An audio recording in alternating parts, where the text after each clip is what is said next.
Hey there, welcome to my channel, She Crafts. Today we will be ranking Jane Austen books.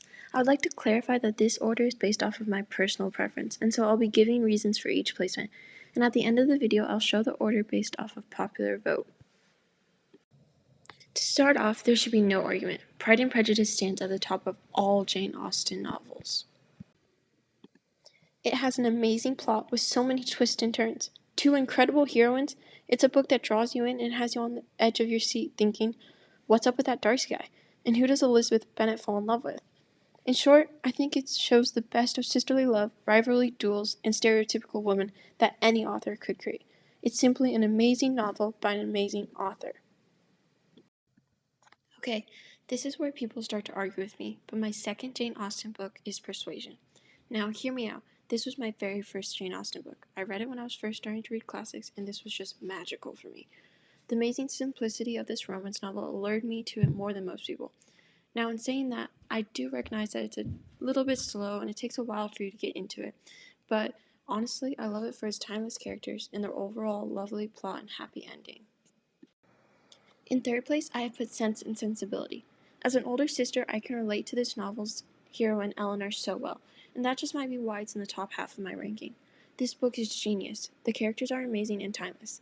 The relationship between the more dramatic Marianne and sensible Eleanor is very active and keeps the story going well. And obviously, the happy endings for both of them give the book its extra glamour. Again, this placement starts arguments, but in fourth, I have put Northanger Abbey. I love this novel, and maybe that's for more personal reasons than most people. When I read this, I was also coming of age like the novel's heroine, Catherine.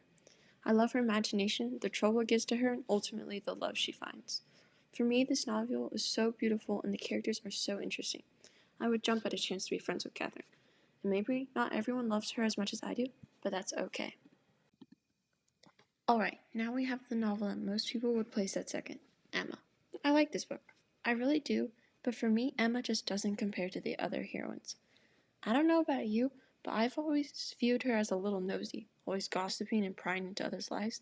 Am I the only one that thinks that's weird? Anyway, like any Jane Austen novel, it's an amazing piece of literature, and I encourage you to read it for yourself. Alright, in my last spot, I put Mansfield Park. Now, this novel isn't that bad. Fanny is a pretty good heroine. She's just a little boring. I mean, she's given this education and fancy life of her aunt, and we expect her to go places with it, but then she just ends up marrying her cousin, who she grew up with and treated like a brother. Yes, a brother. I do find that part of the book very weird. She marries her first cousin. Anyway, it was the culture back then, and I still like the book. It just isn't as good as the other five, in my opinion. Alright, now as promised, here's the popular order.